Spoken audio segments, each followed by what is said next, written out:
And welcome, welcome, welcome. This is Peter Winick. I'm the founder and CEO of Thought Leadership Leverage. And you're joining us on our podcast today, which is Leveraging Thought Leadership. And today, my guest is Greg Witt. Greg is a speaker, he's an author of the Gen Z Frequency, and he's been a director and hands on leader of YouthVine, which has now been rebranded as SureShot, which is a proprietary global online community that enables brands to rapidly and cost effectively engage tweens, teens, and young adults for insights, co creation, and influencer marketing. That's a mouthful. Anyway, Greg, welcome aboard.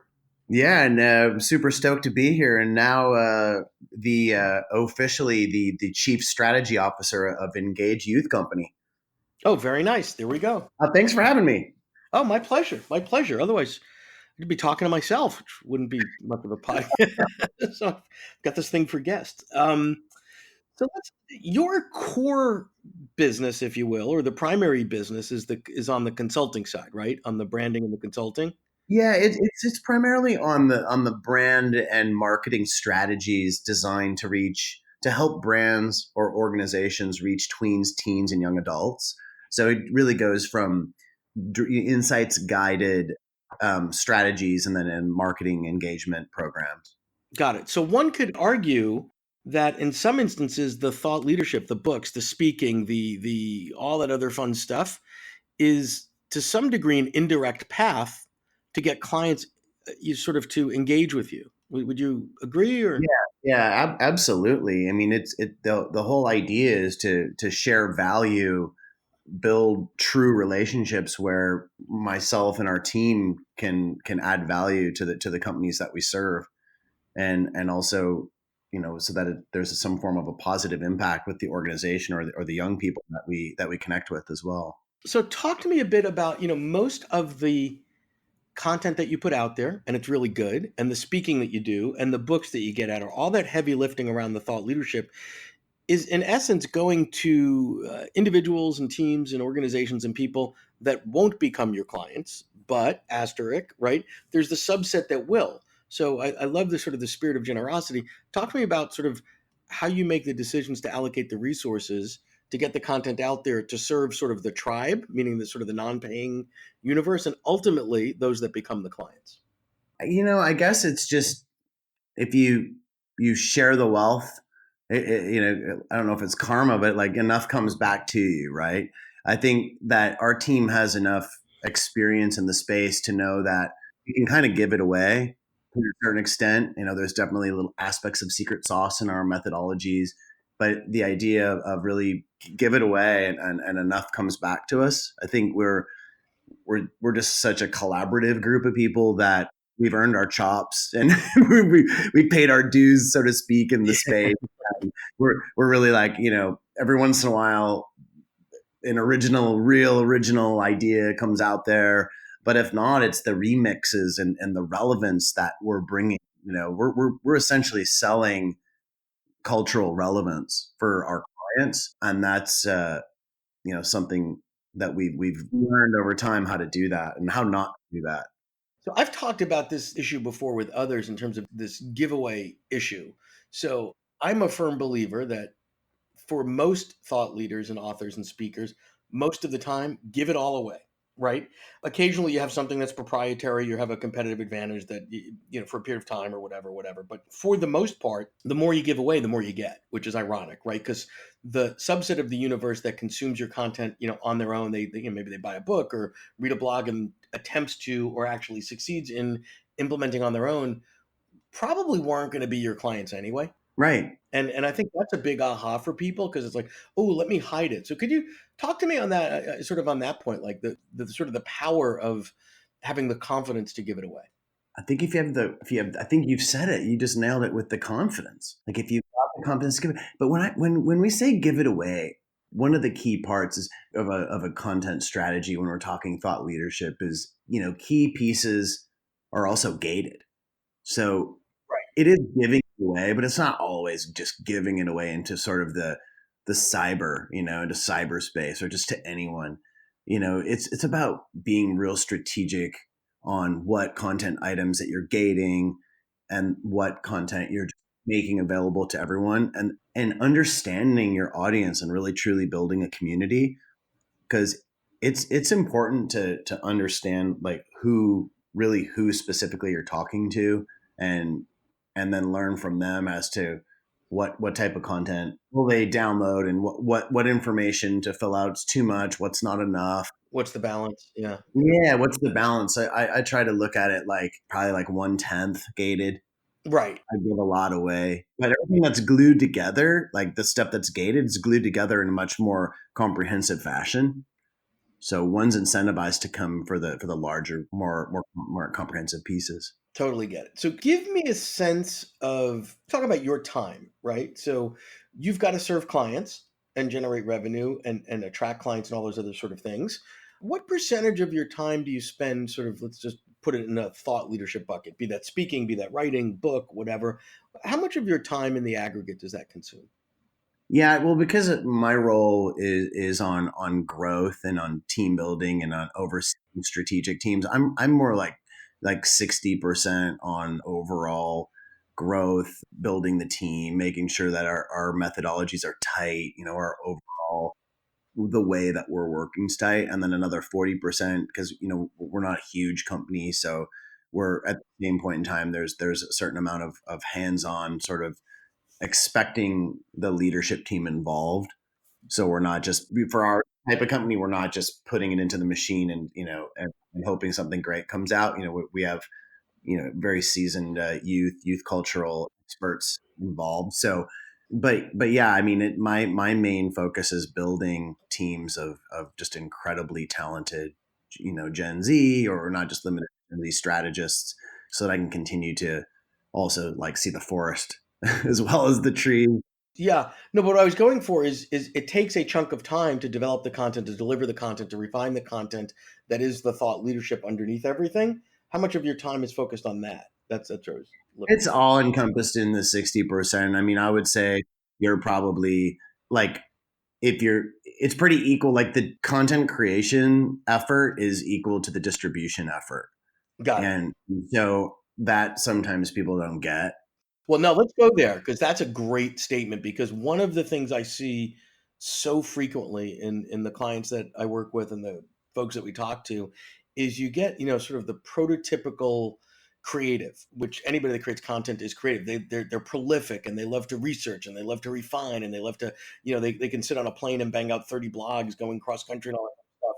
And I sort of always feel like the curmudgeon and say, yeah, yeah, yeah, that's all great, but so what? Meaning, believe me, it's not easy to write a book, but the distribution, which is sort of what you touched on, is an equal amount of effort. It's a different type of work. It's a different type of skill set, and not everybody enjoys it so much. So tell me a little bit about that part because that's sort of the I don't say the dark underbelly, but it's not the part that everybody talks about enough in terms of how hard is it to get your brilliant ideas out in the world so they see the light of day.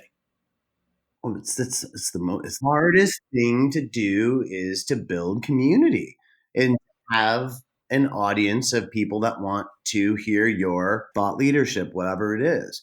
So when I look at that effort is extensive because these relationships have to be more than online. These relationships need to be truly built. And that, yes, there can be just followers on social, but if you really want to build that community, it's going to be you taking that time to reciprocate, be an actual, colleague, or friend, depending on the kind of type of market. I'm primarily talking about thought leadership for business, obviously. And not Tinder swipe left, right? So yeah, I mean, I literally do. Like, not I can't say that I've done it for 26,000 people, but I have almost everyone whom I interact with on a weekly, monthly basis. We have either met in person or we have gotten on a phone call or we're planning one. So walk me through sort of the world according to you in terms of forget the building of the content. Let's parking lot that for a minute because everybody's got different ways to do that and lots of people are talking about that. But walk me through whether it's in a linear way or a process way. If I were to be out there today and I've got some great thought leadership but zero distribution, what the hell do I do, Greg? Oh man, give up. No, I'm just kidding. It's painstaking. You literally have to go, I mean, if we're using LinkedIn or Twitter, I mean, if we're thinking of the common business platforms, just because it's very different by social platform as well. But But before you get to the platform, I think you sort of jump through this. Who are you trying to reach? That's the first piece, right? yeah, you have to know the audiences, the sub audiences, sort of what the primary, secondary, and possibly tertiary audiences are, and make sure that you're speaking in the. I mean, I guess this gets back to content, but understand the tone and understand the hot points of everyone. So again, how do I do that? I'm trying to understand. So my audience is X. In your case, it's folks that care about culture for youth. But for somebody else, it could be leaders and high potential leaders in a Fortune 500. For someone else, it could be entrepreneurs. The who else doesn't matter. I'm trying to understand what is the thinking that I could learn from you in terms of building a distribution network to get my content out to the right people to get the outcomes I'm looking for. Start testing content, and seeing how it works. Also, like, look, because I mean, if you want to capture the attention of people and start to build that audience, you're going to have to say something in a way that's not being said, or you're going to have a unique angle, or the likelihood of you growing that particular audience or that community is pretty narrow, pretty But slim. but that speaks to the quality of the content because I think a lot of people just put stuff out there, and you read it and you go, "Yeah, I think I've read this 30 times before." Maybe not the exact same words, it's not plagiarism, Right. but you've added nothing to the conversation. You've added you haven't given me a new twist or a different perspective, but so that's part of a content piece. I'm trying to understand how do I find a community and what are my obligations and responsibilities, a member of that community that trust me enough and wants from me great content and will share it and all those great things. Well, I mean, you just have to go back to basics and identify the people that you're able to serve, and that's just, I mean, just depends on what your industry is. You're going to have to look and find out who those people are. And if you're selling research or insights, you're looking for consumer insights people. And then you test certain content and you start finding out, oh, hey, marketing managers are also interested in this content. I mean, honestly, I feel like if you don't know who it is, you're going to need to test. I mean, for me, it's very straightforward. It's consumer insights people, it's marketing directors and marketing management. So wait, stop there. So you've identified very specific sort of client profiles, client avatars. So to the rest of the world, and I'm being extreme here, you don't really care if you're, and this is where I think people sort of miss the point. Your thought leadership is only relevant to them and valuable to you to get to those people, right? So there might be someone else that would read it or look at it or whatever, but if they're not aligned to your client profile, it's really sort of excess. It's waste. It's not an efficient use of your energy. Absolutely, you have to be adding value, contributing value to that particular person and their profession. Right. And therefore, and this goes back to the tone, once you know who they are, then you can understand how do they prefer to consume content? Is that a group that likes visual? Do they like things with an academic twist? Do they like whatever the format is? You can figure that out. And the tone, is it more of a snarky tone? Is it more of an intellectual tone? Is it more of a fact-based whatever?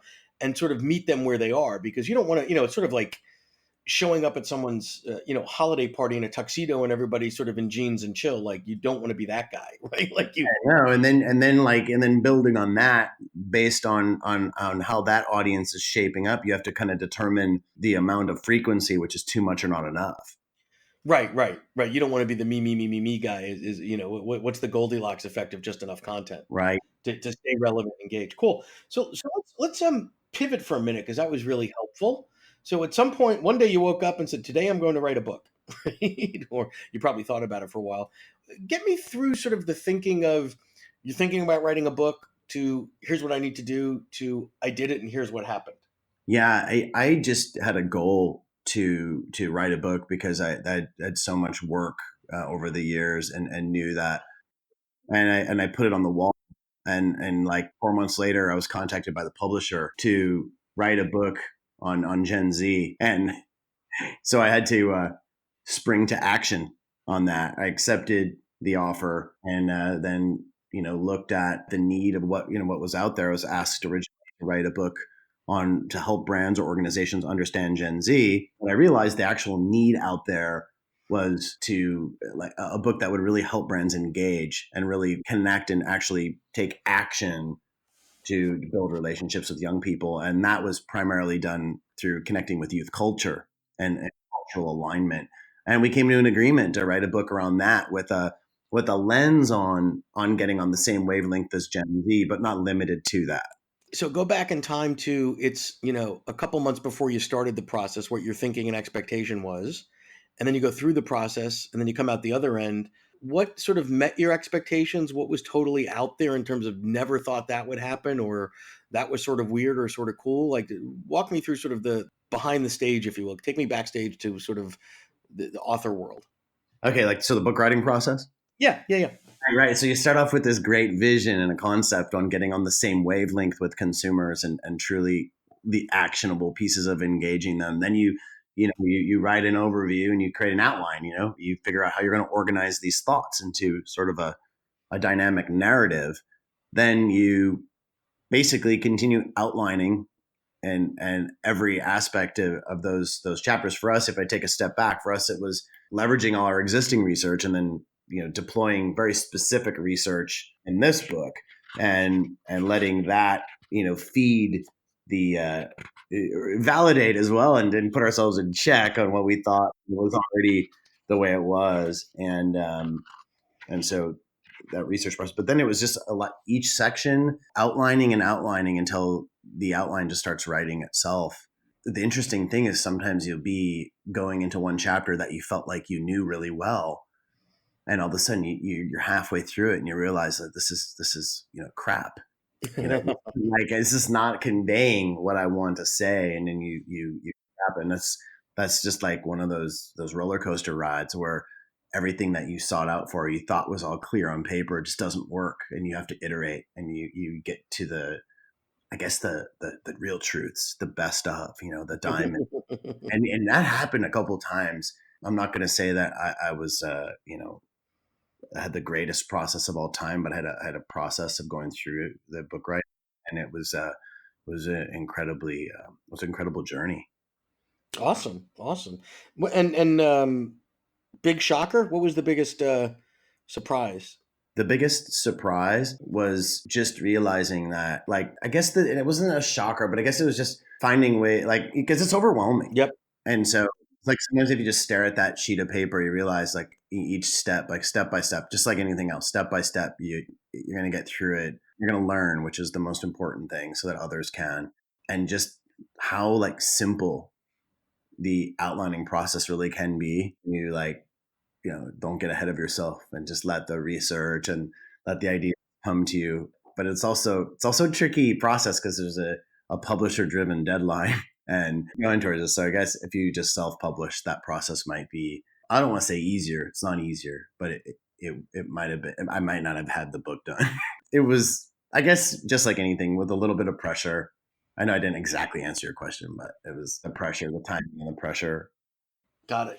Well, great stuff. We've got to wrap it up today, but this has been pretty insightful and pretty helpful in terms of your journey and your philosophy on being generous with the content, on being focused in terms of who you're working with, on being disciplined yet with a twist of karma. So I would say it's logical with a twist of what goes around comes around. I think there's a lot that we both learned, and hopefully the audience learned from sharing your story with us today as well. So thank you so much. Absolutely. Well, thanks so much for having me, Peter. Great. My pleasure. Thank you. To learn more about Thought Leadership Leverage, please visit our website at thoughtleadershipleverage.com. To reach me directly, feel free to email me at peter@thoughtleadershipleverage.com. And please subscribe to Leveraging Thought Leadership on iTunes or your favorite podcast app to get your weekly episode automatically.